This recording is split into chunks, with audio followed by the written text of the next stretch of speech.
आता है वो है एंटिटी। क्या कॉन्सेप्ट होता है? Entity concept. एंटिटी का मतलब यहां पर वही बिजनेस से है, ठीक है। ओके, आगे हम अकाउंटिंग प्रिंसिपल पढ़ेंगे तो वहां पर हम साफ साफ पढ़ेंगे कि जो एक बिजनेस के अंदर जो पर्सन होता है, ओनर होता है बिजनेस का, ओनर होता है, ठीक है, और जो बिजनेस होता है, इस जो बिजनेस होता है उसको क्या बोलते हैं? Entity, business. ये दोनों क्या होते हैं? सेपरेट होते हैं। आपको पता है ये दोनों एक चीज नहीं है, बोथ आर सेपरेट, दोनों पृथक है, पृथक है, दोनों क्या है?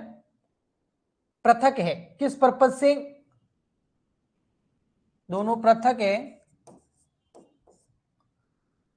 As per accounting concept. अगर आपको अकाउंटिंग करनी है, चीजों को रिकॉर्ड करना है, तो ये दोनों क्या है? अलग है। बिजनेस अलग, ओनर अलग होता है और बिजनेस अलग होता है। हाँ, ओनर इसके अंदर पैसा जरूर लगाता है, इन्वेस्टमेंट जरूर करता है, जिसको हम क्या बोलते थे? कैपिटल, पूंजी, ठीक है। बट एंटिटी तो अलग होता है। जो एंटिटी होती है, जो बिजनेस होता है, उसका सेपरेट एग्जिस्टेंस होता है। कैसा एग्जिस्टेंस होता है? Separate existence from its owner. जो बिजनेस होता है ना, जो एंटिटी होती है, उसका अपने मालिक से सेपरेट एग्जिस्टेंस होता है, पृथक अस्तित्व होता है। ओके, तो entity means a reality that has defined individual existence. उसका खुद का इंडिविजुअल एग्जिस्टेंस होता है, व्यक्तिगत एग्जिस्टेंस होता है। व्यापार अपने नाम से सारे ट्रांजैक्शंस करता है, न कि अपने ओनर के नाम से, कभी भी नहीं करता। आप किसी भी दुकान जाते होंगे, कुछ खरीदते होंगे, तो बिल उस दुकान के, उस बिजनेस के, उस एंटिटी के मालिक के नाम का नहीं होता है, उस बिजनेस के खुद के नाम का होता है। Okay, business entity means a specifically identifiable business enterprises like super Bazaar, आपने देखे होंगे, जैसे हायर ज्वेलर्स, आईटीसी लिमिटेड, कंपनीज वगैरह सब। In an accounting system is always device for specific business, also accounting entry. Accounting entry वगैरह जो हम करते हैं तो वो किसी बिजनेस के लिए करते हैं, उस एंटिटी के लिए करते हैं। ओके, ठीक है। ओके, आप चाहो ना तो ये लिख भी सकते हो, साथ साथ में नोटबुक रख सकते हो, क्योंकि मुझे ये क्लीन करना पड़ता है नेक्स्ट पेज ले जाने के लिए। ओके, आगे और कॉन्सेप्ट जो आपका निकल के आता है वो है आपका ट्रांजैक्शंस। हम बात कर चुके हैं बहुत सारे ट्रांजैक्शंस के बारे में, बहुत सारे व्यापार के बारे में। सब्जी तो खरीदी होगी ना, सारी सब्जी खरीदते हैं, लेकिन उसके बदले में क्या देते हैं? पैसे, मनी। तो उस सब्जी को, वो सब्जी खरीदना और पैसे देना, ये जो ट्रांजैक्शन हो रहा है ना, तो उस सब्जी को, उस वेजिटेबल्स को, उस फ्रूट्स को मनी के अंदर मेजर किया जा सकता है, यानी कि उसके अंदर फाइनेंशियल कैरेक्टर है, मॉनेटरी फॉर्म है। Okay, so transaction an event involving some value between two or more entities, दो या दो से ज्यादा एंटिटीज बिजनेस के बीच में। ट्रांजैक्शन बिजनेस और बिजनेस के बीच में हो सकता है, बिजनेस और कस्टमर के बीच में हो सकता है, बिजनेस और सप्लायर के बीच में हो सकता है। Okay, it can be purchase of goods. कोई गुड्स मतलब समझते हो, आगे आएगा वैसे इसका डेफिनेशन। गुड्स का मतलब क्या हो गया? हिंदी में क्या बोलते हैं इसको? बड़ा मस्त वर्ड है हिंदी में इसका, गुड्स यानी कि माल। गुड्स जो होता है ना, उसका नेचर क्या होता है पता है? कोई भी बिजनेस एंटिटी गुड्स परचेज करता है, गुड्स परचेज करता है, सामान परचेज करता है, प्रोडक्ट परचेज करता है, लेकिन परचेज करने के पीछे उसका ऑब्जेक्टिव क्या होता है? क्यों परचेज किया, क्यों खरीदा? कोई वजह तो होगी, क्यों खरीद रहा है? उसका ऑब्जेक्टिव क्या है? क्या वो गुड्स को यूज करेगा? नो। उसका ऑब्जेक्टिव, उस गुड्स को परचेज करने का उद्देश्य क्या होता है? सेल करना। उसको बेचना। तो एक बिजनेस के अंदर कोई भी प्रोडक्ट आप इसलिए परचेज कर रहे हो कि उसको बेचोगे, तो वो गुड्स है। किराने वाले के पास जितना सामान पड़ा है ना, उसका ऑब्जेक्टिव क्या है? उन सबको परचेज करना और फिर सेल करके प्रॉफिट कमाना। ये बिजनेस मॉडल है उसका। तो वो सारी चीजें जो किराने की दुकान पे आपको मिल जाएगी, वो सब के सब गुड्स है। लेकिन किराने की दुकान पे काउंटर भी पड़ा रहता है, वो उसके लिए गुड्स नहीं है, क्योंकि उसको उसने बेचने के उद्देश्य लेके नहीं खरीदा है, उसने उसको यूज करने के उद्देश्य से खरीदा है। तो वो गुड्स नहीं है, वो एसेट है।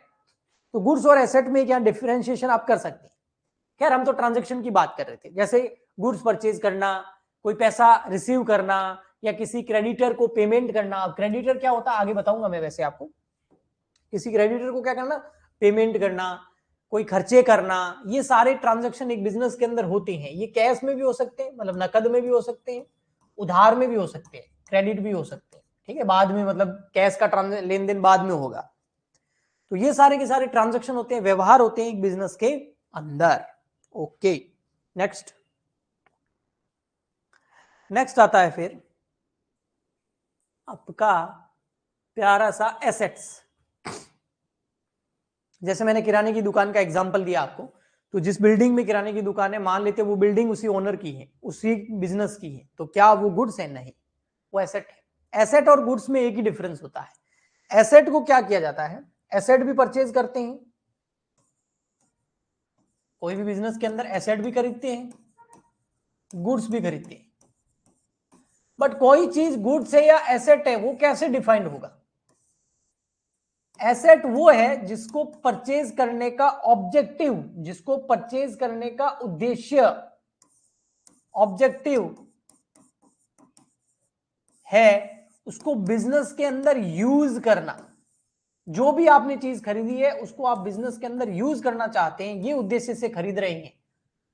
जैसे किराने वाला बिल्डिंग इसलिए खरीदी है क्योंकि उसको वो बिल्डिंग बेचनी नहीं है, उसको यूज करनी है ताकि वो बिजनेस को ऑपरेट अच्छे से कर सके, बिजनेस का संचालन अच्छे से कर सके। तो वो सारी एसेट है। गुड्स जितना भी होता है ना, उसको परचेज करने का ऑब्जेक्टिव यूज करना नहीं होता है, उसको परचेज करने का ऑब्जेक्टिव उद्देश्य होता है उसको खरीदना और उसको क्या करना? बेचना, उसको सेल करना, उसकी बिक्री करके प्रॉफिट कमाना।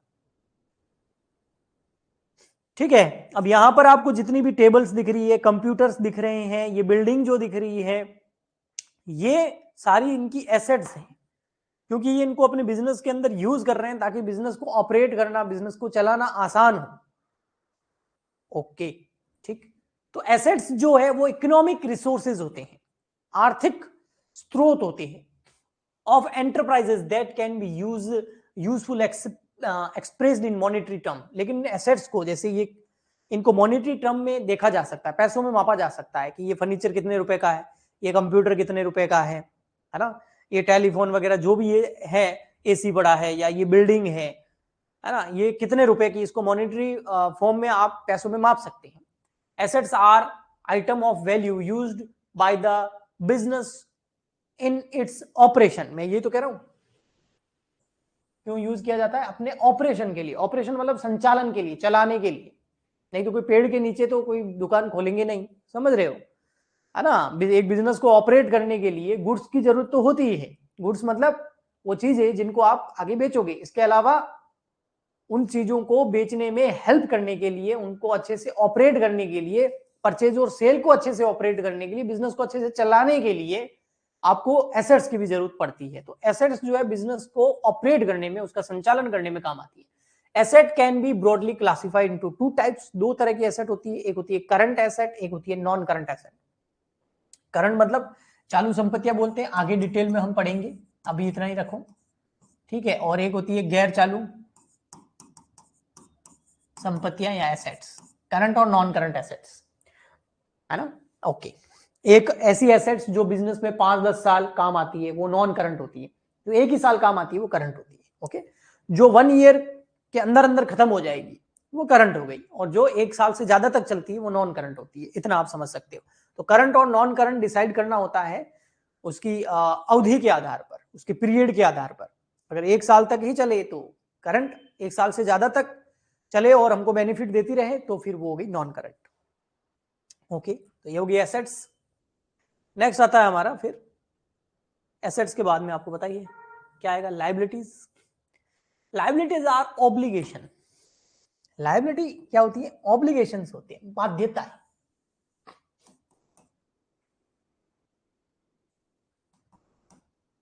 ऑब्लिगेशंस।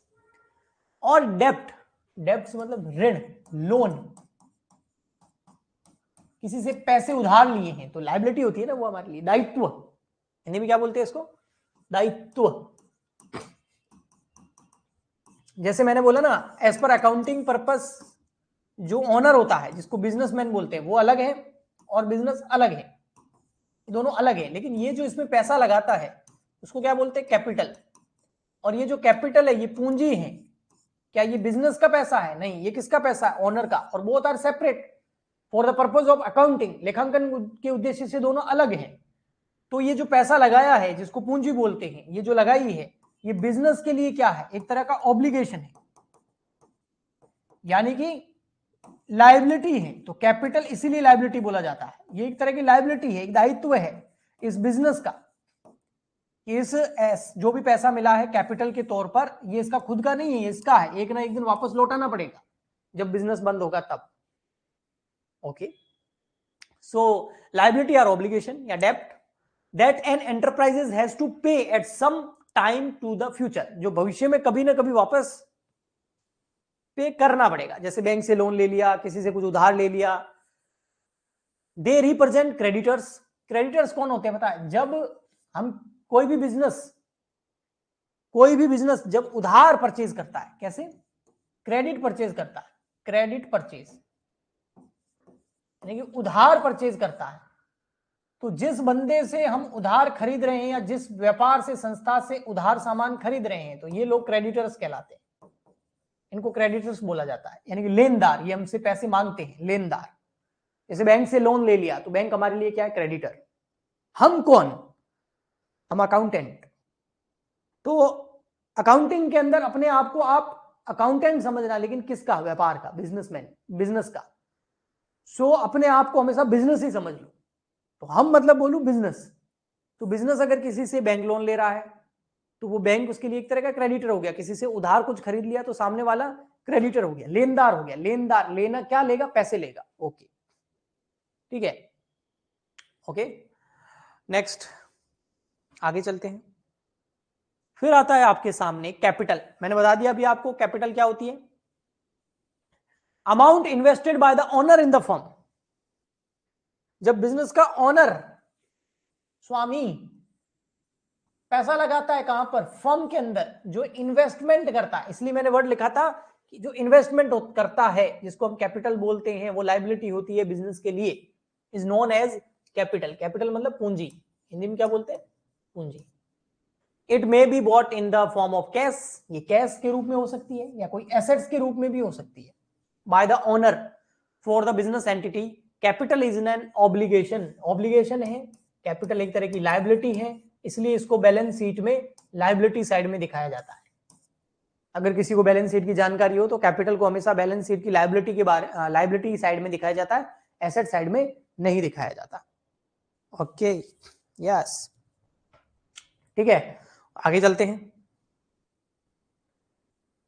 नेक्स्ट है सेल्स। सेल्स क्या होती है, sales are total revenues. Sales are revenue, Hindi में बोलते हैं आगम, फ्रॉम गुड्स और सर्विसेज सोल्ड और प्रोवाइडेड टू कस्टमर।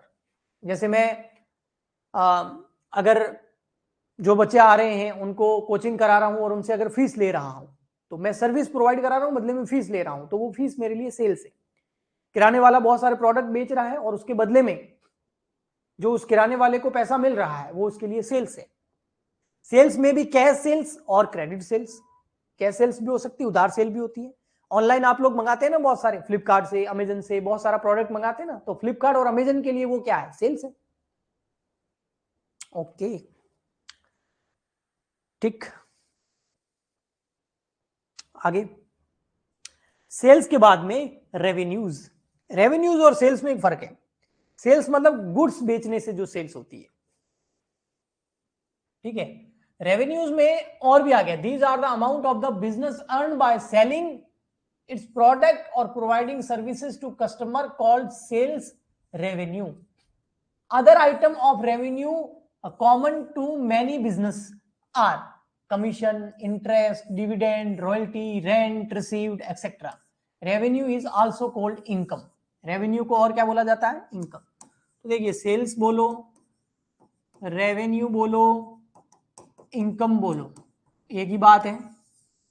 लेकिन बेटा एक बात बताता हूं आपको, टोटल रेवेन्यू जो होता है ना उसमें क्या क्या चीजें आती है. उसमें दो तरह की चीजें आती है. एक तो आती है revenue from operation.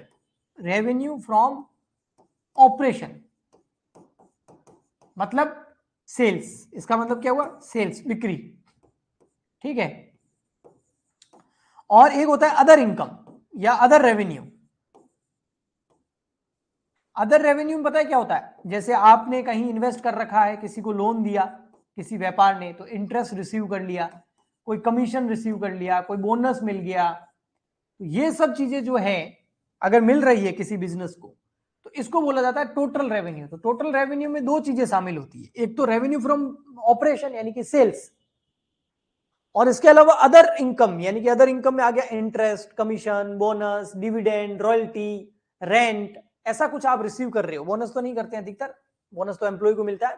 Dividend, royalties, rent वगैरह कुछ रिसीव कर रहे हो, है ना. कोई बिल्डिंग खाली पड़ी थी, बिजनेस की थी, लेकिन उसको किराए पे दे दी तो रेंट रिसीव हो गया. मेन काम वो करना नहीं है, मेन काम तो सेल करना है, लेकिन साइड में ये भी इनकम हो गई किसी बिजनेस की, तो ये टोटल रेवेन्यू के अंदर आता है.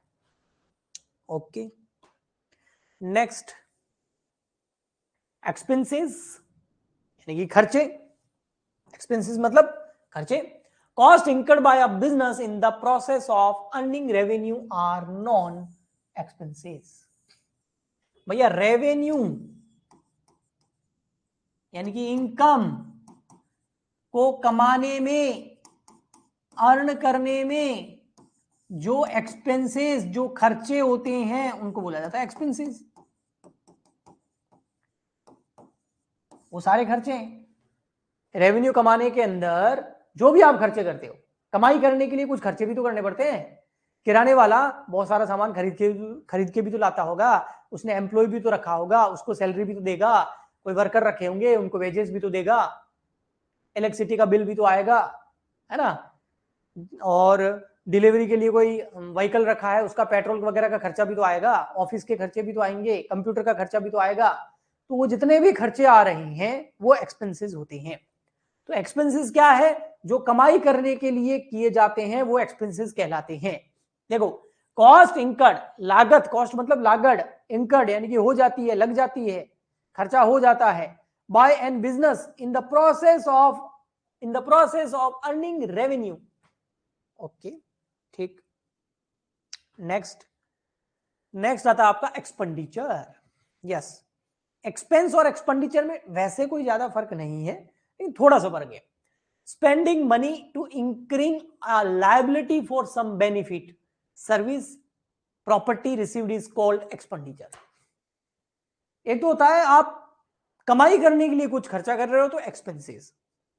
एक आप ऐसा खर्चा कर रहे हो जिससे कोई लायबिलिटी उत्पन्न हो जाएगी तो वो एक्सपेंडिचर के अंदर आता है. जैसे दो तरह के एक्सपेंडिचर होते हैं. वैसे एक्सपेंसेस में और एक्सपेंडिचर में ज्यादा फर्क नहीं होता है, दोनों सेम होते हैं. दो तरह के एक्सपेंडिचर होते हैं. टाइप्स ऑफ एक्सपेंडिचर मैंने यहां दिया. एक होते हैं रेवेन्यू एक्सपेंडिचर, आयगत खर्चे, आयगत खर्चे, और एक होते कैपिटल एक्सपेंडिचर यानी कि पूंजीगत खर्चे.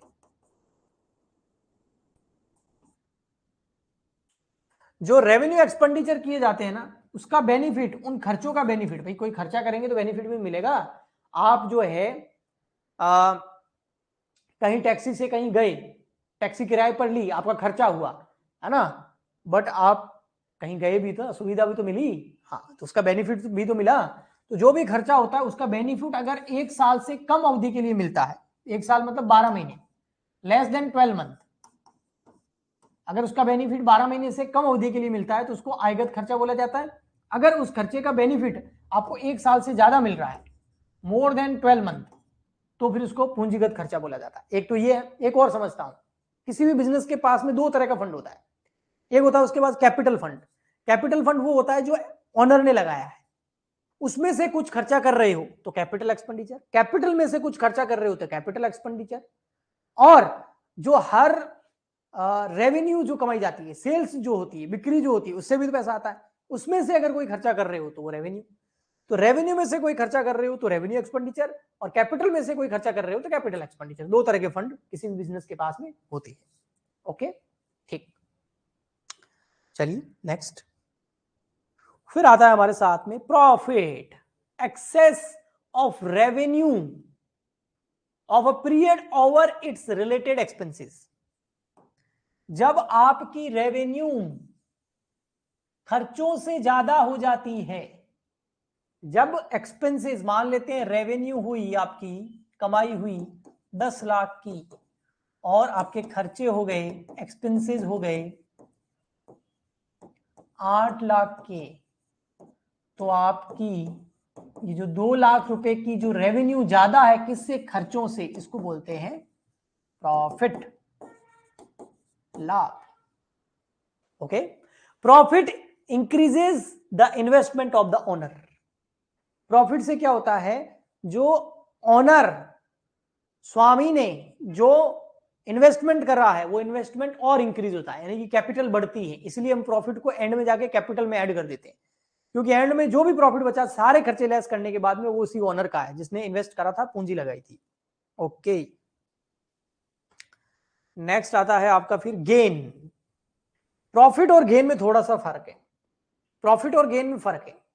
प्रॉफिट बताए किससे होता है, नॉर्मल बिजनेस ऑपरेशन से होता है, नॉर्मल बिजनेस ऑपरेशन से, नॉर्मल बिजनेस ऑपरेशन से। नॉर्मल बिजनेस ऑपरेशन कैसे, जैसे आप सेल परचेज कर रहे हो, परचेज करके गुड सेल कर रहे हो, इससे आप प्रॉफिट कमा सकते हो। कोई कमीशन वगैरह रिसीव कर रहे हो, कोई रेंट रिसीव कर लिया, वो नॉर्मल बिजनेस ऑपरेशन हो गया। गेन जो होता है ना, वो नॉर्मल बिजनेस ऑपरेशन से नहीं होता है ना। ये जो ट्रांजैक्शन होते हैं ये इंसिडेंटल होते हैं, इंसिडेंटल,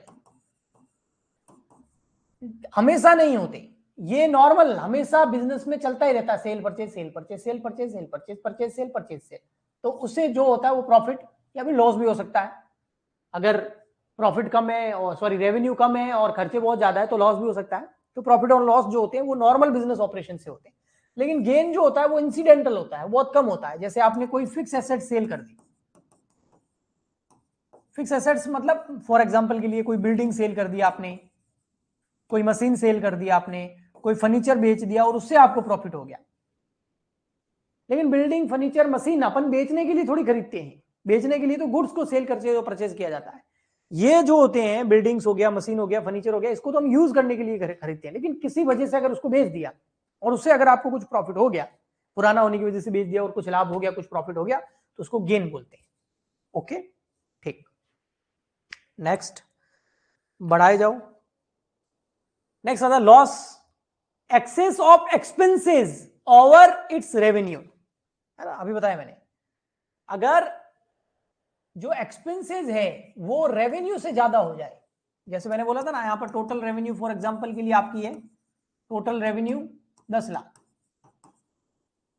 और आपके जो खर्चे हैं, एक्सपेंसेस हैं, वो हो गए मान लेते 13 लाख रुपए, खर्चे ज्यादा हो गए, तो ये 3 लाख रुपए के खर्चे ज्यादा है ना, तो ये हो गया आपका लॉस। ओके, बिजनेस को जब लॉस होता है तो बिजनेस नीचे की ओर जाता है, लॉस नहीं होना चाहिए। शुरू में हो सकता है कुछ सालों तक, लेकिन लॉन्ग टर्म नहीं चलना चाहिए। ओके, नहीं तो उसका भविष्य फिर खराब ही है, बंद ही होना है। डिस्काउंट सुना ही होगा, बहुत बार सुना होगा, नहीं सुना है तो अमेजन, फ्लिपकार्ट, ऑनलाइन जो चीजें हैं, ऑनलाइन शॉपिंग साइट्स है, उनको खोलो, वहां पर लिखा होगा flat rate discount, 10% discount, 5% discount, ये डिस्काउंट, फलाना डिस्काउंट। तो डिस्काउंट जो होता है वो अधिकतर रेवेन्यू को बढ़ाने के लिए दिया जाता है, रेवेन्यू को इंक्रीज करने के लिए, सेल्स को बढ़ाने के लिए डिस्काउंट दिया जाता है, और कस्टमर को अट्रैक्ट करने के लिए डिस्काउंट दिया जाता है। अगर सेल पे डिस्काउंट होता है तो लॉस होता है, discount on sale, discount on sale, तो वो एक्सपेंस हो जाता है, एक तरह का लॉस हो जाता है। और अगर डिस्काउंट परचेज पे है, मतलब खरीद रहा है बिजनेस कोई सामान, उस पे उसको डिस्काउंट हो गया, तो उसके लिए प्रॉफिट हो जाता है। ओके, क्रेडिट डिस्काउंट भी होता है, कैश डिस्काउंट भी होता है। जनरल एंट्री जब हम करेंगे ना तब इस डिस्काउंट को मैं डिटेल में बताऊंगा, इसलिए मैं अभी आपको इसको यहीं स्टॉप कर रहा हूं। बस थोड़ा सा आपको पता होना चाहिए कि ये चीज भी होती है। ओके, नेक्स्ट आता है वाउचर्स। वाउचर्स क्या होते हैं?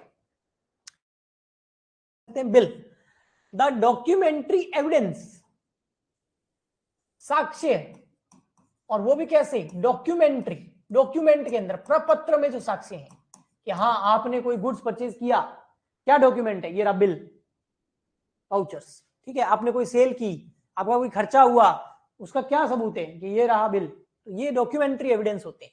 In support of transaction is known as voucher for example, vouchers है ना। जो भी ट्रांजैक्शन होता है, वो ट्रांजैक्शन हुआ या नहीं हुआ, क्या सबूत है? तो ये सबूत है, ये रहा बिल उसका, तो ये वाउचर बोला जाता है उसको। ठीक है, ओके। तो वाउचर वर्ड देख के कभी घबराना मत। गुड्स मैं आपको पहले बता चुका हूं, गुड्स यानी कि माल। हर बिजनेस के लिए गुड्स अलग अलग हो सकता है। एक किराने वाले के लिए जो बिल्डिंग है, जो फर्नीचर है, वो एसेट है, और किराने का जितना सामान है वो उसके लिए गुड्स है।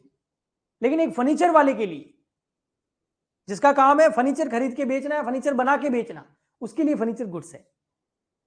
एक प्रॉपर्टी डीलर के लिए वो जो बिल्डिंग है वो गुड्स है, क्योंकि उसका काम ही है प्रॉपर्टी खरीदना और बेचना। तो ऐसा नहीं है कि गुड्स, जैसे कोई बोलते हैं एसेट क्या होती है, तो एसेट होती है land, building, plant, machinery, furniture, ये जो है एसेट्स होती है। जरूरी नहीं है वो एसेट होती, डिपेंड करता है उस प्रोडक्ट का नेचर कैसा, हम उस प्रोडक्ट के साथ क्या कर रहे हैं, हमारा ऑब्जेक्टिव क्या उस चीज को खरीदने का।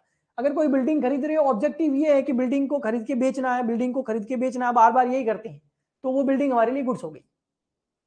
लेकिन अगर उस बिल्डिंग को हम यूज कर रहे हैं तो हमारे लिए एसेट हो गई। तो कोई भी चीज गुड्स भी हो सकती है, एसेट भी हो सकती है, डिपेंड करता है आप उसका क्या कर रहे हो, आप उसको क्यों खरीद रहे हो, बेचने के उद्देश्य से गुड्स, यूज करने के उद्देश्य से, बिजनेस को ऑपरेट करने के उद्देश्य से, ऑब्जेक्टिव से, तो वो assets. Okay, next drawings. Yes, Hindi में बोलते हैं आहरण, बहुत बार सुना होगा आपने आहरण। जब भी कोई ओनर किसी भी अपने बिजनेस के अंदर इन्वेस्टमेंट करता है, पैसा लगाता है, तो उसको बोलते हैं कैपिटल। यस, लेकिन वो अपने बिजनेस से है, तो इसका बिजनेस, लेकिन अकाउंटिंग पर्पज से दोनों अलग है। वो अपने बिजनेस से कुछ निकाल के ले जाता है फॉर पर्सनल यूज, व्यक्तिगत उपयोग के लिए। व्यक्तिगत उपयोग समझते हो ना, व्यक्तिगत उपयोग, व्यक्तिगत उपयोग के लिए कुछ निकाल के ले जा रहा है, तो इसको बोलते हैं ड्राइंग्स। ड्राइंग का मतलब वो ड्राइंग करना नहीं होता अकाउंट में। ड्राइंग का मतलब जब कोई ऑनर, स्वामी, मालिक अपने बिजनेस से कुछ पर्सनल यूज के लिए, व्यक्तिगत उपयोग के लिए कुछ भी पैसा, गुड्स, स्टॉक, मशीन, एसेट कुछ भी निकाल ले जा रहा है, तो उसको ड्राइंग बोला जाएगा। Yes, okay. Next, purchase. Goods भी परचेज कर, कुछ नहीं बोला हुआ है तो इसका मतलब परचेज का मतलब ओनली गुड्स होता है, लेकिन प्रोडक्ट भी परचेज कर सकते हैं। इसके हम परचेज के बारे में डिटेल में पढ़ेंगे जब परचेज जनरल एंट्री करेंगे, परचेज और सेल की। स्टॉक क्या होता है? स्टॉक जो होता है वो पॉइंट ऑफ टाइम पे होता है कि आज पूरे दिन में एंड में कितना आपके पास गुड्स बच गया, उसको स्टॉक बोलते हैं। या मंथ के एंड में कितना गुड्स ऐसा है जो अनसोल्ड है, बिका नहीं है, उसको स्टॉक बोलते हैं। स्कंद हिंदी में बोल सकते हैं आप, रहतिया बोल सकते हैं। डेप्टर्स, ये थोड़ी स्पेलिंग गलत दिखी हुई बेटा, ठीक है, वैसे ये सब जनरल एंट्री वाले चैप्टर में आएगा। डेप्टर्स, मैं दोनों ही बता देता हूं। देनदार, जब कोई बिजनेस क्रेडिट पर, क्रेडिट मतलब उधार, उधार सेल करता है किसी को भी, कोई पर्सन या कोई बिजनेस, ठीक है, किसी को भी उधार सेल करते हैं, तो ये जो सामने वाला बंदा है उससे पैसे लेने हैं, इसलिए उसको डेटर बोलते हैं। देनदार, वो हमें पैसे देगा, डेटर। और जब कोई बिजनेस किसी भी पर्सन से, किसी भी पर्सन से या किसी भी बिजनेस से, ये देखो यहां सेल था, यहां क्रेडिट परचेज है, यानी कि उधार खरीदता है। जब उधार बेचता है तो सामने वाला डेटर, जब किसी से उधार खरीदता है तो सामने वाला हो जाता है क्रेडिटर। हिंदी में बोलते हैं लेनदार। डेटर जो होती है बेटा वो हमारे लिए एसेट होती है, क्योंकि सामने वाले से पैसे लेने, हमने उसको गुड्स बेचा है उधार में। क्रेडिटर जो होती है वो हमारे लिए लायबिलिटी होती है, क्योंकि हमने सामने वाले से इस बार कुछ खरीदा, उसको पैसे देने। ओके ठीक है, आप चाहो तो इसको लिख भी सकते हो। हाँ जी, बढ़िया चल रहा है मामला, स्पीड में है ना, चलो वेरी गुड। तो ये डेटर हो गए, ये क्रेडिटर हो गए, वो भी बता दिए मैंने साथ में आपको। और ये हमारी अकाउंटिंग टर्मिनोलॉजी खत्म हो गई, 20 पॉइंट्स थे मैंने आपको बता दिए। नेक्स्ट पार्ट आएगा कल और बहुत ही